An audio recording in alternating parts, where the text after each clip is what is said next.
Hi, I'm Greta Oliver. Welcome to the Educate You podcast, your roadmap to learning tips, techniques, and strategies to enable your student to successfully navigate the road to and through higher education. Today's guest on the Finding Mentors segment of Educate You is Tia Kline. Tia Kline is no stranger to the learning and development arena. She is a skilled professional who possesses over 25 years of experience in varying capacities, including corporate training, teaching adults as well as children. Tia has served as an educational tutor and site supervisor for the College Now program, formerly Cleveland Scholarship Tutoring Program. She's formed her own company, STEP, Supplemental Teaching and Educational Program Learning Services. Tia is also active in mentoring youth and college students as a College Now mentor and as a True to You mentor in the Cleveland Municipal School District. Tia also serves on several boards.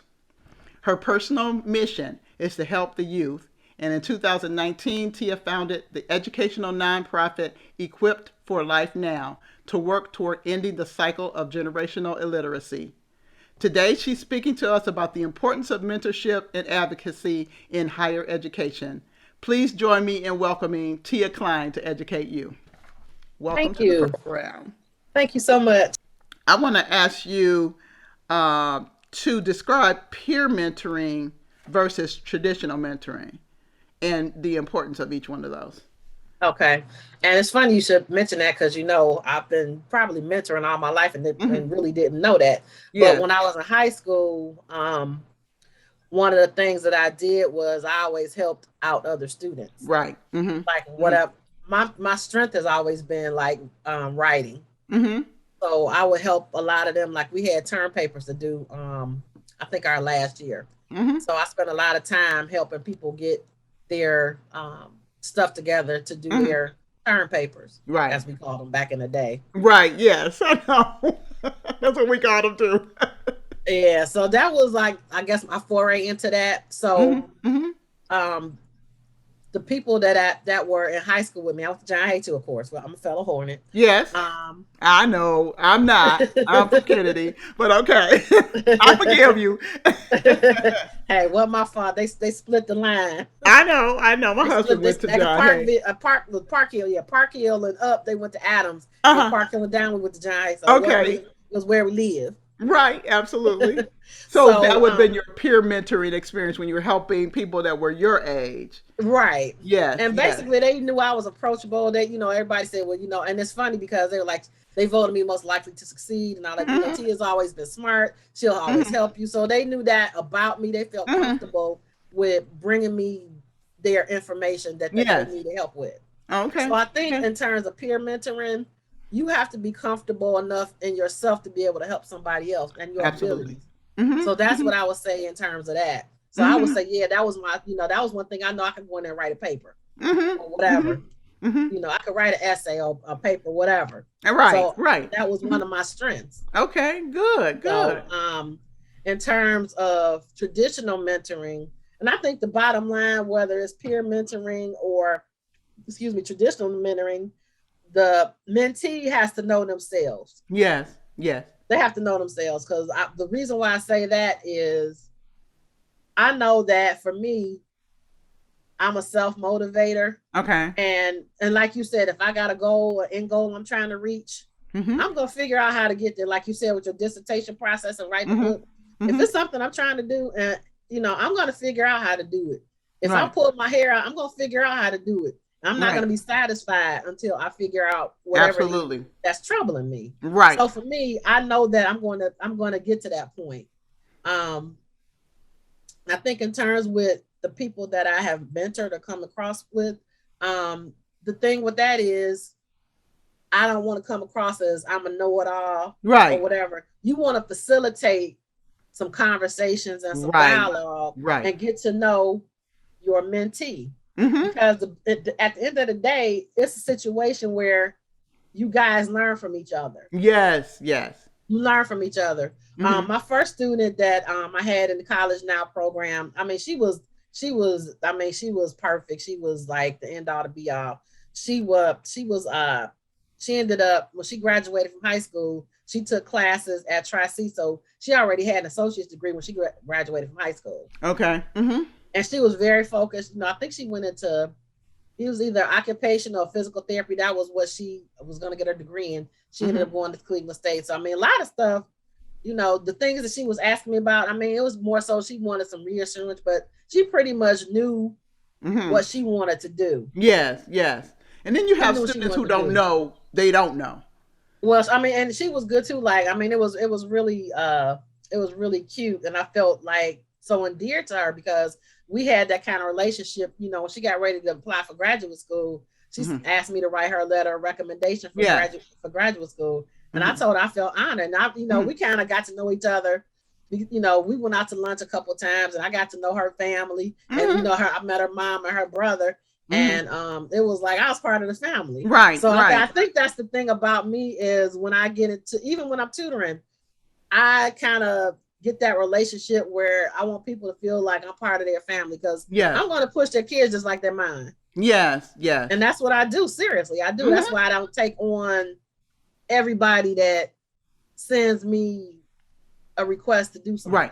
Right. I have to pick and choose because if I don't feel like I'm going to get, because I get my kids, when I'm tutoring them, they get homework because, I know if I'm only seeing them once a week or whatever, I need to know during that time that we're apart that they're utilizing what they've learned. Yes. And I ask the parents to back me on that, and 99% of them do. But that 1%, if I don't get that buy-in from the parent or the guardian, whatever, I'm not going to invest my time because I should not be the biggest cheerleader for your child. You're not backing me up. Absolutely. So that's why I pick and choose. And I've had situations where some of my girlfriends, like my one girlfriend, she said, can you tutor my goddaughter? And this child was about to graduate from high school, had not passed 3 out of the 5 parts of the graduation test. The 3 hardest parts, I might ask. It was 2 weeks before the test. I was like, I can't do this. I'm not going to do this. There's no way humanly possible I can give her 3 years worth of knowledge in 2 weeks. Yes. And I'm like, well, where's the mama at?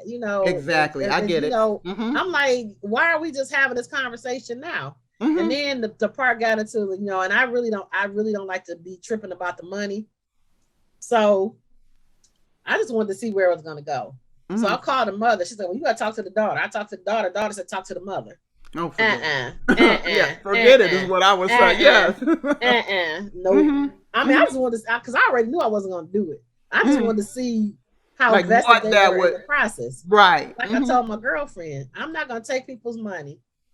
And this girl still not passed these parts of the test. And you all coming back to me like I'm a miracle worker and I didn't do what I was supposed to do and I just took your money. I'm not going to do that. Right. Right. Yes, absolutely. I agree with you. I agree with you. Absolutely. And so the thing is about even mentorship, the people that you're mentoring or the people who are seeking mentorship, they need to want to be mentored. Because everybody is not able to take direction, okay? Or you might even have a child that actually is on their own page. They don't really care what you have to say. They're not receptive to the relationship or what's going to come out of the relationship. And so you're right to actually pick and choose, people to mentor, to tutor, to provide advocacy for. Because if the person's not ready to receive that, it's going to just be really an exercise in futility. And you wasted your time, they've wasted their money, and you could have been helping somebody that really wanted to be helped, right? And this is what has happened. Like after my one student I told you that I mentored all the way through college. Now she graduated. Yeah, I've had 2 more students. They haven't gotten past the first semester. Okay. And I hate to sound like Debbie Downer, right? But my first student was Caucasian. My second and third one have been of color, and it's been a family situation that's prevented them from moving forward. So I feel bad because, the one young lady, she told me it was a whole lot going on with her. She had a sister that was on drugs and the sister was pregnant. Right. And they thought they were going to have to come and do some interventions and stuff like that. So she Right. ended up dropping out. Mm-hmm. Mm-hmm. And then the next one, the one I had just started with this past school year, she she was in a situation. I think it was family life again too, because she, excuse me, said she was working full time, like at Taco Bell or somewhere. She was trying to go to school. Mm-hmm. Her mom and dad weren't working. She was Mm-hmm. like basically taking care of the family. I think she ended up dropping out. Right. Right. That's always hard. So I That's mean, and that's hard. the thing with college now, and they expanded it. They have a program now. If the students graduate from Cleveland municipal school districts, Mm-hmm. they automatically give them a 4-year college scholarship. But part of Mm. that is it's called Say Yes. Mm-hmm. The college now has committed to having mentors for those students as well. So Right. Mm-hmm. we have, I think they said at the start of this school year, they had like 1,200 mentor pairs Okay. That's because of wonderful. college, because Say Yes. I mean, I love it. It's great, but Mm-hmm. it's like I know it's not me. I just feel bad Right. I get it. because I Because feel bad. this is something you personally invested in. You've invested your time, energy, and you really care about these people. It's not like, that's the thing. When I you have care a too heart much. for That's the students, you problem. have a heart Yeah. for them, you're gonna feel bad when they don't make it. Like I've dealt with so many students on the college level. They come in, they're, enthusiastic because they're there, maybe not for the right reasons.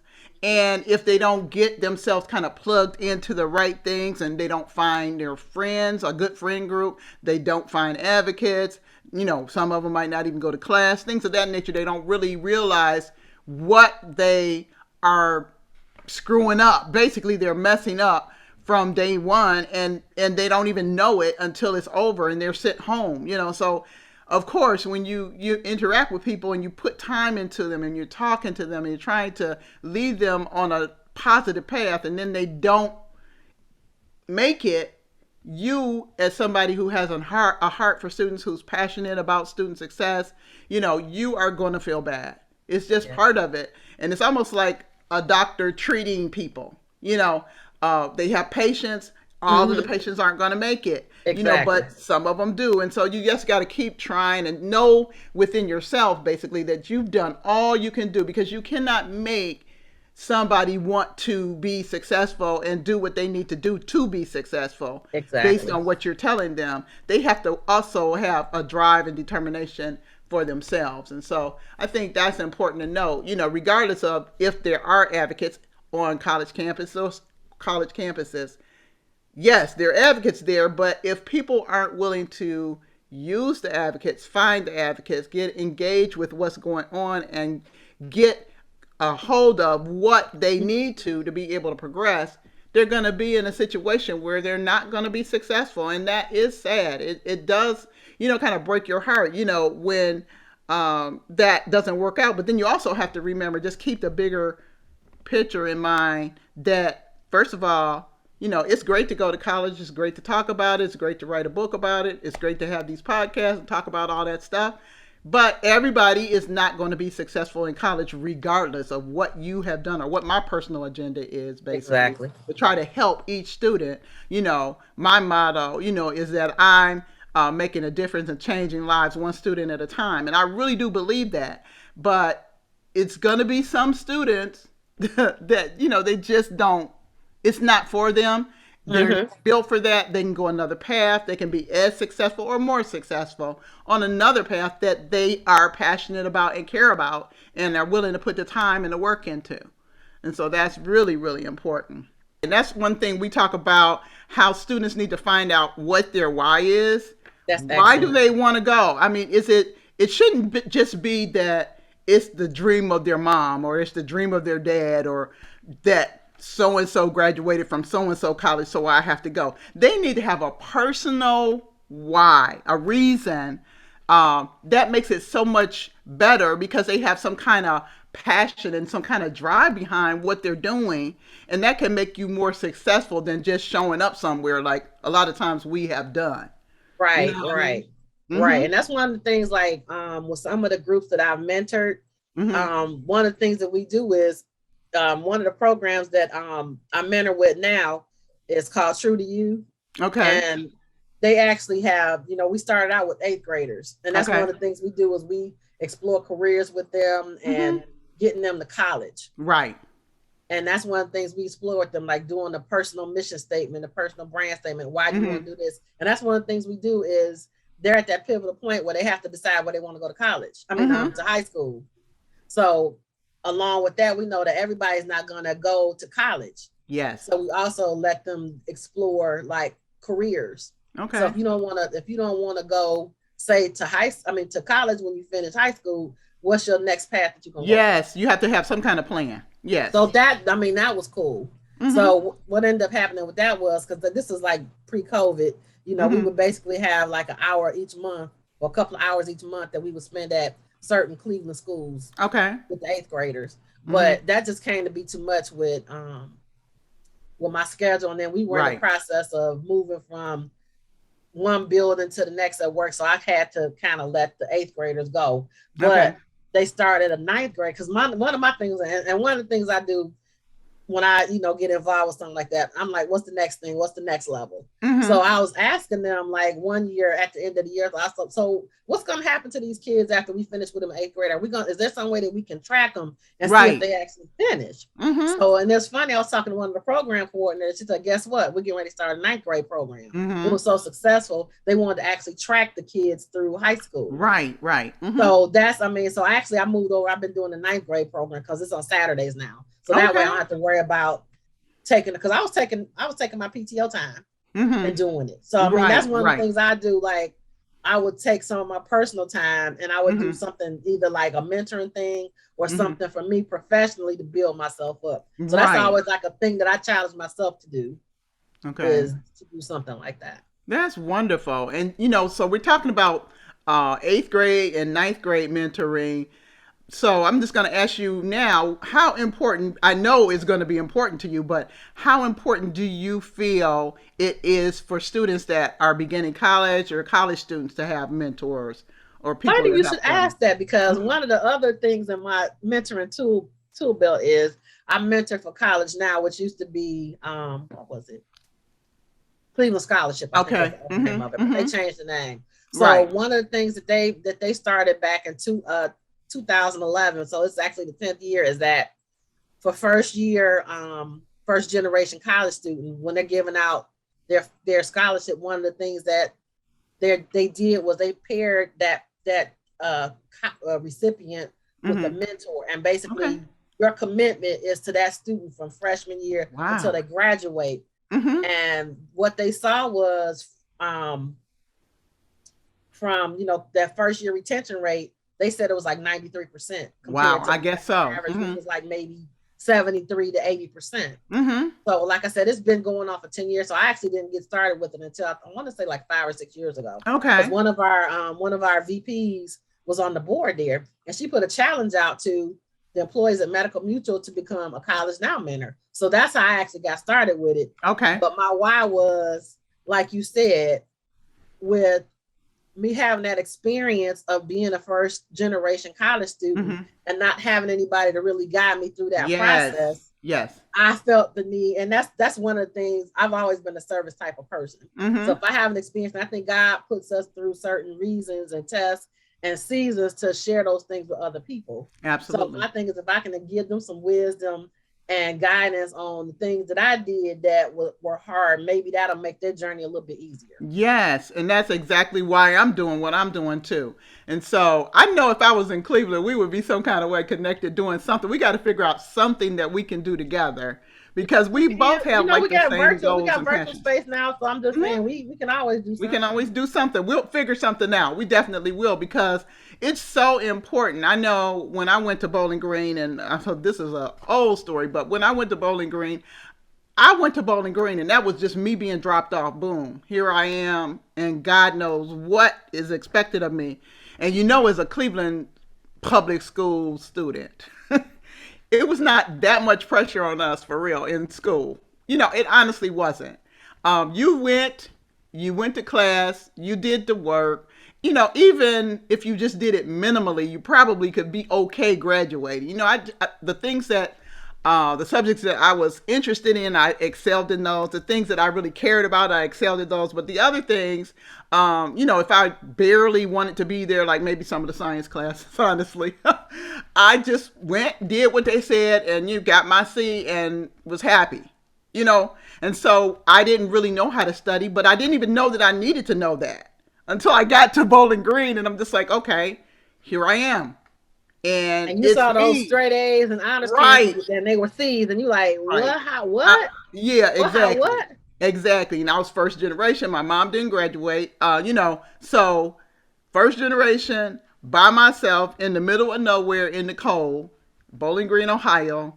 And I didn't even have really enough confidence to even go ask for help. And then I do know one thing, there were advocates there, just like there are advocates at every school, but I didn't recognize them as advocates. I didn't recognize that they could help me. And then I had a certain amount of pride, and pride goes before a fall, for real. I had a certain amount of pride that I did not want to necessarily admit that I needed help, even though I know I needed help. And so one of the things that they had at Bowling Green, which I did not recognize as something that might have helped me until after I graduated, was they had classes that they did like modules in it. They'd have the class like sociology or psychology, some of those high failure classes, basically. Right. Where they would break it down, like, and you would get like a section of a textbook, and you would study that one section of the book, like a chapter. You'd have a test on that chapter. Then you move to the next chapter. That's the way That's they had nice. it. Like some of those Well, that's classes nice. broken down. But only people that were taking classes like that were the people of Remedial. color. People of color. Oh, And okay. so for me, I'm like, yes, I'm a person of color. I'm a little black girl going down here to the school.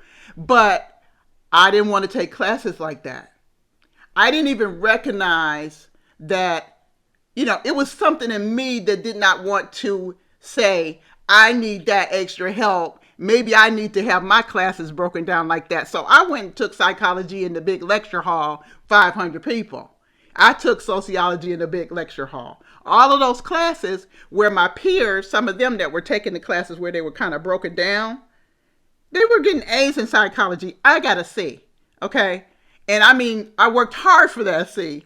But had I known that, yes, to me, that was it was a good opportunity to kind of break it down. But, I don't even know how to describe it, but I was just like kind of too proud almost to do that. I'm just like, I don't have to do that. I could pass, I could pass psychology. I can go into the regular class, whatever. But you know what the difference between an A and a C is with a grade point average? So I could have done so much better with my grade point average at the end of my college career if I had taken those classes. Those were like probably 5 different heavy hitting classes that you could take through what they call the MALC, I think was what they called it. Mm-hmm, But I mm-hmm. didn't have anything to do with it. I would not have anything to do with it because of whatever. And so, yes, maybe that would have caused me to kind of take a look at my abilities and say, you know what, you probably do need some extra help, which I did. I know that now. Okay. But at the time, I didn't see that as help. I saw that as a crutch or something like that. I And don't think so, my experience. I don't think it was mm-hmm, like that because Cleveland State was mm-hmm, a little different. mm-hmm, It was a lot of stereotypes mm-hmm. that I had to fight because I think it was. I think it was in sociology class. I had this one professor, and he just was saying how black people weren't this and black people weren't that, and Right. I was like, excuse me, Right. and then Exactly. I felt Mm-hmm. like I had to defend why I was The whole there. race. Yes. And a lot of that, I got a lot of that too. Because often when we're in classes and maybe we're one of few or the only one, we have to be the spokesperson. We end up Right, being the spokesperson for the entire race. right, And and you don't so, want to do that. You're trying to learn something, but right, I'm trying to learn too. by Exactly. the same token, like, no, And everybody all in of this us race is aren't the not like same. that. We aren't the Exactly, same. So I cannot possibly, the only person I can be the spokesperson for is it's me me. and Exactly. my experience. And so, I think a lot of students face things of that nature too. So, the important thing that, we can get from this conversation though, is that mentorship is very, very important. We would agree with that. And Yes, I think yes. the earlier that you can start, like if you could get started with somebody in the 8th grade, like some of the programs that you've been involved in, and continue that. And I love that where they commit to the student, a commitment to be able to be a mentor to a student over time, and so you can actually see that it's a positive effect from that. The graduation rate is climbing, and then just think about the personal relationship that you can build with your mentor over time, and also the results of that, the results of being able to be in contact with somebody that actually knows what you're going through. They've been Mhm. through it. They can speak to it. They can help you when you fall into problems or issues. And so that just makes the transition so much easier, because for me and for you, the transition, and for many students, the transition is so, so hard. And everybody goes through it, regardless of whether you go through it like to a really horrible degree where you're like almost like crippled and can't move forward, or if you just go through loneliness or whatever. All of that stuff is valid, and Mhm. everybody is affected in a different way. And so that's why it's so important to have advocates and mentors and things of that nature on campus, and to be able to realize who they are and utilize them before or while you're there, rather than after, or thinking about it after you've already gone through everything, you fought all the battles on your own, and it could have just been so much easier. And that's kind of like where I came from. I went through it. I had a transition. It was not an easy transition, but I did not seek help either. And so that's why it's so important for me to be able to tell people there is help out there, and getting a mentor, finding people on campus to help you, you know, even reaching back to some of the mentors that have committed to you in the past, like you, Mhm. through some of the Mhm. programs. That is so important. And students need to be able to understand that it's okay to ask for help. It's no That's true. reflection on you as far as like, oh, I can't do this, or I'm unable to complete this, or whatever. Everybody needs help. That's what I've learned, like in all of my years of being alive, We and can't. most We can't do it all recently. alone. And that's what I found Right. out, Mm-hmm. when God gives us things like with this nonprofit. Mm-hmm. I think the reason, because he gave me the vision for it like over 10 years ago. Okay. Okay. But at that time, I wasn't ready Right. to do it because I Mm-hmm. felt like I had to do it all myself. And Right. it's bigger than that. And Yes. that's what I had to learn. It's Mm-hmm. bigger than just me. And it's going Mm-hmm. to take more than just myself. You need a team. Just like you Absolutely. found out when you wanted to do your book, when you wanted to Right. launch your book, you need a team. You can't just be the one Absolutely. woman show. Yes. I can. The one woman show does not work. Do you have anything to add before we kind of wrap this up and move forward? If anybody wants to reach out to me, I do have a website. It's Okay. www EQ for NIOHMP, or they can send me an email Okay. at tia.kline at equip4, the number 4, lifenow.org Okay. for any additional information. So we have some things coming through Equip for Life Now in 2022, and we should be sharing that information in the next several weeks. Thank you so much, Tia. Thank you for joining us today on Educate You. If you wish, you can send me your questions or comments about the college going process or the podcast contents by sending an email to Dr. Greta at gretaoliverconsulting.com. Also, beginning each week after the podcast airs, check for a companion blog on my website's blog page at gretaoliverconsulting.com. My book, College Roadmap, Essential Tips for First-Time College Students and Their Families, is available for sale on Amazon.com. Join us next week for another tip or strategy to make the road to higher education easier for your student.